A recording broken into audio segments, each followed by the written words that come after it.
क्या तुमने सोचा कभी कभी हमारी हड्डियों में से चटकने की आवाज क्यों आती है?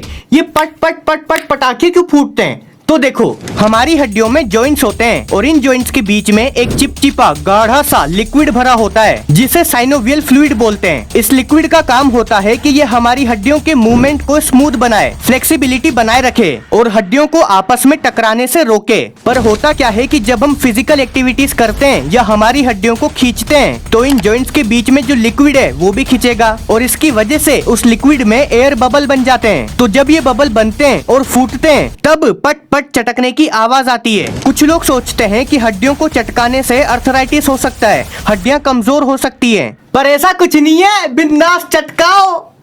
मम्मी मम्मी मम्मी गर्दन अटक गई, मम्मी मम्मी।